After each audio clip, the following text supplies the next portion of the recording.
And Representative Ron DeSantis joins us. Good evening, sir. Good evening.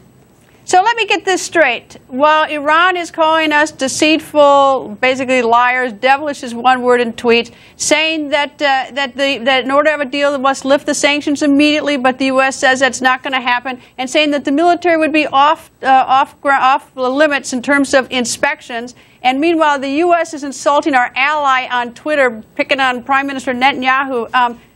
Do we have a deal with Iran? Well, absolutely not. I mean, I hope we don't have a deal along the lines of what the Ayatollah wants. I mean, what the Ayatollah is basically saying is that the United States needs to totally surrender to everything Iran wants. And I've been very critical of the deal, as President Obama has explained it, because I think that essentially legitimizes Iran's nuclear program. I don't think the inspections would be effective. There would be military sites that would be totally off limit, and then it would sunset in 10 years, so it essentially paves Iran's path to the bomb. So that's, as the White House understands it, the deal I think will go over like a lead balloon in Congress. And then when you have the Ayatollah making these comments, I mean, come on, is this somebody that we're going to want to do business with? The sanctions relief that he wants will allow Iran to foment all type of mischief throughout the Middle East, as they are doing now. And that's something that's not good for our national security. You know what I think is the biggest deal breaker out of these two, the news today, the two being, one is to lift the sanctions immediately, because the U.S. has never indicated that it would lift the sanctions immediately. But the bigger problem is the military sites will be off limits to inspections, because remember what Iran did with Fodor, which is the underground enrichment facility that we didn't even know about for years, and they tricked us.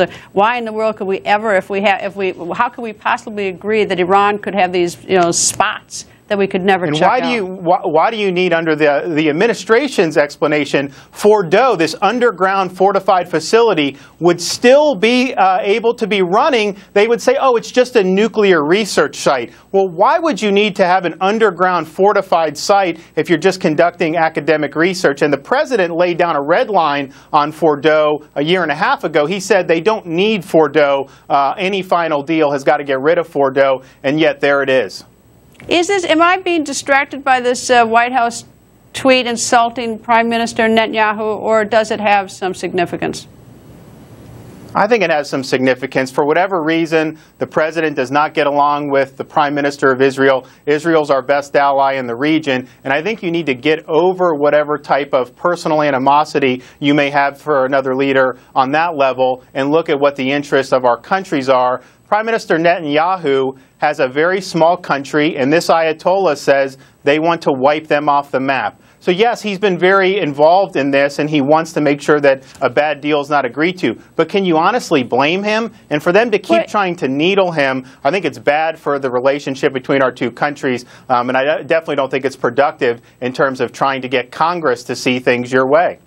Well, I guess I would be much prouder of the administration if they were having conversations with Netanyahu directly, any of their disagreements, and they may have big disagreements, but the idea that they get so petty and take to social media to insult him, I don't see how that in any way advances anything, but it makes us look really bad, and I think it makes the administration look really bad.